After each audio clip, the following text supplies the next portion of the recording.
నమస్తే, welcome to our channel. నేను సౌజన్య. Senior రాజకీయ నేత అలాగే మాజీ మంత్రి అయినటువంటి తోట త్రిమూర్తులు గారు వైసీపీలో ఇప్పుడు రీసెంట్గా జాయిన్ అవ్వడం జరిగింది. ఆయన ఇప్పుడు దాని నుంచి బయటకు వచ్చి మళ్ళీ పాతగూటికి కానీ లేకపోతే జనసేన కండువా కప్పుకునేటువంటి అవకాశాలు ఎక్కువ ఉన్నాయని చెప్పేసి వార్తలు వినిపిస్తున్నాయి. కానీ వీటిని ఖండించడం జరుగుతుంది తోట త్రిమూర్తులు గారు. ఇవి ఎంతవరకు వాస్తవం? ఆయనతో పాటు ఇంకెంతమంది ఇలా బయటకు వచ్చేటువంటి అవకాశం ఉంది వైసీపీ నుంచి? ఈ అంశానికి సంబంధించి మనతో మాట్లాడడానికి, వారి విశ్లేషణను మనతో పంచుకోవడానికి ఈరోజు మనతో పాటు ఉన్నారు సీనియర్ జర్నలిస్ట్ సత్యమూర్తి గారు ఉన్నారు. వారితో మాట్లాడదాం. నమస్తే అండి. నమస్కారం అండి. తోట త్రిమూర్తులు గారు ఆయన ఫస్ట్ నుంచి టీడీపీలోనే ఉండటం జరిగింది. అక్కడ ఆయన సీనియర్ అయ్యారు కూడా. సో దాని నుంచి ఏ కారణాల వలన ఆయన వైసీపీకి రావడం జరిగింది. మళ్ళీ ఇప్పుడు వైసీపీ నుంచి బయటకు వచ్చి మళ్ళీ సొంత గూటికి కానీ లేకపోతే జనసేన కండువా కప్పుకునేటువంటి అవకాశాలు ఉన్నాయని చెప్పేసి వార్తలు వస్తున్నాయి. కాకపోతే వాటిని తోట త్రిమూర్తులు గారు ఖండిస్తున్నారు కూడా. కానీ ఫైనల్లీ ఆయన బయటకు వచ్చేటువంటి అవకాశాలు ఎక్కువ ఉన్నాయని చెప్పేసి మనకు వార్తలు చాలా బలంగా వినిపిస్తున్నాయి. ఇది ఎంతవరకు వాస్తవం అంటారు? ఆయనతో పాటు ఇంకెంతమంది నాయకులు వైసీపీకి సంబంధించిన వాళ్ళు బయటకు వచ్చేటువంటి అవకాశం ఉంది అంటారు? ఇది ఇందులో పెద్ద ఆశ్చర్యపడాల్సిన విషయం ఏం లేదు. ఓకే. ఎందుకు అంటే ఆంధ్రప్రదేశ్లో పొలిటికల్ మూడ్ సెట్ అయిపోయి ఉన్నది. పొలిటికల్ మూడ్ జగన్కి వ్యతిరేకంగా, తెలుగుదేశం జనసేనకి అనుకూలంగా పొలిటికల్ మూడ్ సెట్ అయిపోయి ఉన్నది. అంటే ఎన్ని సీట్లు గెలుస్తారు అన్న ఆలోచనే ఉంది తప్ప ఇంకో విధమైన ఆలోచన లేదు. దాంతో ఏంటి అంటే ఇప్పుడు ఈ రాజకీయ నాయకులు అందరూ కూడా వీళ్ళెవరు అంటే తోట త్రిమూర్తులు మనం పేరు తీసుకుంటున్నాం, కానీ నిన్న మొన్న ఆల్రెడీ చాలామంది చేరారు కదా. శ్రీరామచంద్రయ్య, దాడి వీరభద్రరావు, ఇటువంటి వాళ్ళందరూ చేరిపోయారు, తెలుగుదేశం పార్టీలో చేరారు. అందుకని ఏంటి అంటే ఇప్పుడు ఒక మూడు సెట్ అయిపోయినప్పుడు ప్రజల్లో ఏ పార్టీ బాగా ఉంది, బలంగా ఉంది అని ఆలోచించుకోవటం అనేది ఏ రాజకీయ నాయకుడైనా చేసే పని. ఆ ఆలోచన చేసుకొని శ్రీరామచంద్రయ్య, దాడి వీరభద్రరావు, గడికోట ద్వారకానాథరెడ్డి వీళ్ళందరూ కూడా తెలుగుదేశం పార్టీలో చేరారు. వీళ్ళే కాదు ఇంకా చాలామంది చేరారు, అంతకు ముందర చేరారు, ఇంకా చేరుతూనే ఉన్నారు, కాంటాక్ట్లో ఉన్నారని అయితే మనకి వార్తలు వస్తూనే ఉన్నాయి. చాలామంది ఏంటి, చాలామందిని చేర్చుకోవటానికి తెలుగుదేశం పార్టీ ఆలోచిస్తున్నది. తెలుగుదేశం పార్టీకి ఇప్పుడున్న పరిస్థితి ఏంటి అంటే వాళ్ళు మొత్తం 175 కాన్స్టిట్యున్సీల్లో వాళ్ళు ఎందులో పోటీ చేయాలి, జనసేనకి ఏవేవి ఇవ్వాలి, అభ్యర్థులు ఎవరు అని ఒక స్థూలంగా వాళ్ళు ఒక ఐడియాకు వచ్చి ఉన్నారు. అందుకని ఈ దశలో మనం కొత్త వాళ్ళని చేర్చుకుంటే ఎట్లా అకామిడేట్ చెయ్యాలి అనే ఆలోచనలోనే తెలుగుదేశం ఉన్నది, తెలుగుదేశం కానీ జనసేన కానీ. అందుకోసం ఏంటి అంటే వాళ్ళు చాలా బ్యాలెన్స్డ్గా చాలా ఆలోచించి తీసుకునే వ్యక్తుల్ని, ఇతను ఎటువంటి క్యారెక్టర్ ఉన్న వ్యక్తి, ఏంటి పరిస్థితి, ఇతను వైసీపీలో ఎటువంటి చర్యలు చేశాడు అనేవి ఇవన్నీ కూడా బేరీజు వేసుకొని తీసుకుంటున్నారు. ఒకటి ఏంటి అంటే ఈ ఒకసారి ఏదైనా కొండలో నీళ్లున్న కొండ ఉందనుకోండి, దానికి ఒకసారి చిన్న చిల్లి పడితే చాలు నీళ్ళన్నీ బయటకు వస్తూనే ఉంటాయి. ఇప్పుడు వైసీపీ పరిస్థితి అట్లా ఉంది. అందువల్ల మనకేంటి అంటే ఒక తోట త్రిమూర్తులు లేకపోతే ఆల్రెడీ చేరిన ముగ్గురు పేర్లు నేను చెప్పాను కదా, వీళ్ళే కాదు చాలామంది నాయకులు తెలుగుదేశం పార్టీ వైపు చూస్తున్నారు. మీకు అందుకనే జగన్మోహన్ రెడ్డి ఏం చేస్తున్నాడంటే నీకు టికెట్ కన్ఫర్మ్ చేస్తాను, నువ్వేం చేయాలంటే ఒక 20 కోట్లు డిపాజిట్ పెట్టిన తర్వాత నేను నీకు ఒక స్క్రిప్ట్ ఇస్తాను, చంద్రబాబు నాయుడిని, పవన్ కళ్యాణ్ని వీళ్ళని తిట్టాలి, సరేనా, ఈ 2 కండిషన్లకు ఒప్పుకుంటే నీకు టికెట్ ఇస్తానని చెప్తున్నాడు. ఎందుకు అంటే ఈ ఎమ్మెల్యే టికెట్ కోసం అడుగుతున్న వాళ్ళు ఎవరు దగ్గరకు వచ్చినా ఇదే ఫార్ములా. ఈ ఫార్ములా వాళ్ళకి చెప్పేస్తే వాళ్ళు దానికి ఒప్పుకొని బయటకు వచ్చి చంద్రబాబు నాయుడిని, లోకేష్ని, పవన్ కళ్యాణ్ని వ్యక్తిగతంగా విమర్శించేలాగా చేస్తాడనమాట. చేస్తే ఏమవుతుంది అంటే ఇతను ఇంకా మళ్ళీ వెళ్ళలేడు, ఆ పార్టీలకు వెళ్ళలేడు. అట్లా చేద్దామని ప్లాన్ చేస్తున్నాడు. అట్లా చేద్దామని ప్లాన్ చేస్తే ఇప్పటికీ 2 చీకొట్టారు. ఒక ఆయన ఏంటంటే ఒంగోలు ఎంపీ మాగుంట శ్రీనివాసులు రెడ్డి, ఆయనకి ఇదే చెప్పారు, నువ్వు చంద్రబాబు నాయుడిని, లోకేష్ని, పవన్ కళ్యాణ్ని బూతులు తిట్టాలి అన్నారు.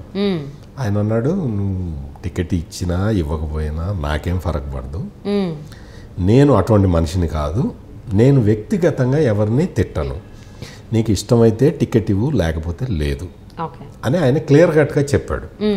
ఈ కండిషన్తో పాటు ఒక 150 కోట్లు డిపాజిట్ పెట్టమని అడిగారు. ఈ రెండు కూడా నేను చేసే పరిస్థితులు లేదులే అని చెప్పి ఆయన పక్కకి వెళ్ళిపోయాడు. ఇవాళ లేటెస్ట్ ఏంటి అంటే కందుకూరు ఎమ్మెల్యే ఉన్నాడు మహీధర్ రెడ్డి అని. ఆయన నిజంగా కూడా చాలా మంచి కుటుంబం నుంచి వచ్చాడు, చాలా ప్రిన్సిపుల్డ్ మనిషి. ఎవరిని నోరు తెరిచి ఇట్లా తిట్టడం లేకపోతే లూజ్గా మాట్లాడటం, అంటే కొడాలి నాని, రోజా, పేరుని నాని లాగా లూజ్గా మాట్లాడటం అటువంటి పనులు మహీధర్ రెడ్డి చేయడు. చాలా రెస్పెక్టబుల్ ఫ్యామిలీ. ఆయన దగ్గరికి ఏం చేశారు అంటే ఇట్లాగే ఒక స్థానిక లీడర్ ఒక ఆయన ఉంటే ఆయన్ని పంపించారు.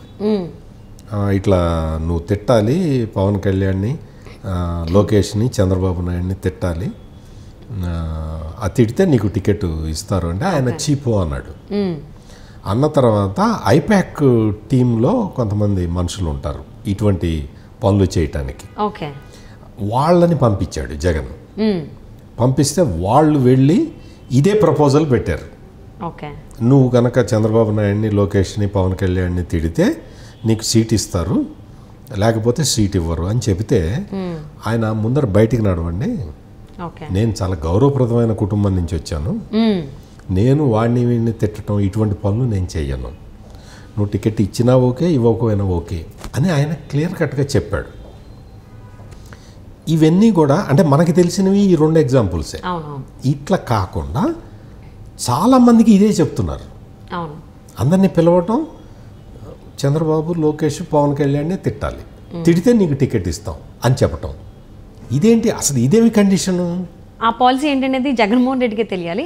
ఇక్కడ ఒక చిన్న డౌట్ సత్యమూర్తి గారు, ఏంటి అంటే ఈవెన్ ఇంతకుముందు ఎవరైతే పవన్ కళ్యాణ్ కావచ్చు, చంద్రబాబుని కావచ్చు, లోకేష్ని స్ట్రైట్ ఫార్వర్డ్ పర్సనల్గా అటాక్ చేసిన వాళ్ళు ఉన్నారో వాళ్ళకి ఇప్పుడు టికెట్ ఇవ్వట్లేదని జగన్మోహన్ రెడ్డి నుంచే న్యూస్ వెళ్ళిందని అనడం వాళ్ళకి తెలిస్తే, దానికి సంబంధించి మాకు టికెట్ ఇచ్చినా ఇవ్వకపోయినా మేము జగన్మోహన్ రెడ్డికి జగన్ అన్నకి పని చేస్తాము అని, అంటే లిటరల్లీ మాకు టికెట్ లేదు, మేము బయటికి రాలేక, ఇప్పుడు తిట్టారు, మీరు అన్నట్టు తిట్టారు కాబట్టి ఇప్పుడు టీడీపీలో కానీ జనసేనలో కానీ కలిసే అవకాశాలు ఎవరో పేర్లు అందరికీ తెలిసిందే, అందులో రోజా కూడా ఉన్నారు. సో ఇప్పుడు రోజా ఆల్రెడీ కామెంట్ చేశారని మనం విన్నాం. ఈవెన్ ఆయన వైజాగ్ ఎమ్మెల్యే కూడా గుడ్డు గురించి అంటే మనకు ఆయనే గుర్తొస్తారు, అమర్నాథ్ గారు. సో వాళ్ళు కామెంట్ చేశారు, జగన్ అని ఏం చెప్తే మేము అది చేస్తాం, మాకు టికెట్ ఇచ్చిన ఇవ్వకపోయినా. అదే జరుగుతున్నది. వీళ్ళందరినీ కూడా అంటే మిగిలిన వాళ్ళందరినీ కూడా రోజాలాగా, అమర్నాథ్ లాగా, పేర్ని నానిలాగా, కొడాలి నానిలాగా తయారు చెయ్యాలనేది జగన్మోహన్ రెడ్డి ప్లాన్. ఓకే, అంటే వీళ్ళు ఇంకా ఈ ఉంటుంది కదా, ఈ విధంగా అందరినీ తయారు చేసుకోవాలి అనేది ఇప్పుడు జగన్మోహన్ రెడ్డి చేస్తున్న ప్రయత్నం. ఈ ప్రయత్నం మాత్రం ముందుకు సాగే అవకాశం అయితే లేదు. ఎందుకు అంటే చాలామంది నాయకులు, రాజకీయ నాయకులకి చంద్రబాబు నాయుడు అంటే గౌరవం ఉంటుంది, ఆయన్ని రాజకీయంగా విభేదించే వాళ్ళు కూడా గౌరవిస్తారు. చంద్రబాబు నాయుడిని గౌరవాన్ని తక్కువ చేయటాన్ని ఎవరు సహించలేరు. అదేవిధంగా పవన్ కళ్యాణ్ అభిమానుల్ని చూసి భయపడతారు.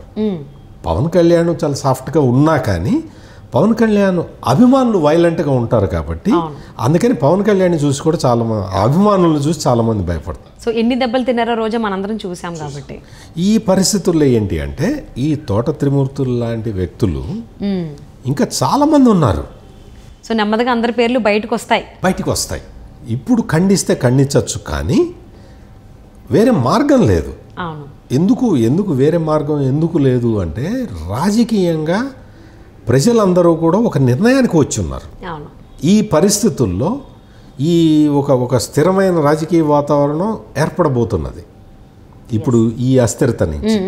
సో అందుకని ఆ స్థిరమైన రాజకీయ వాతావరణంలో మనం కూడా ఉండాలి అని ప్రతి ఒక్కడు ఆలోచిస్తాడు. కాబట్టి ప్రజలతో సంబంధం ఉన్న రాజకీయ నాయకుల గురించే నేను మాట్లాడుతున్నాను.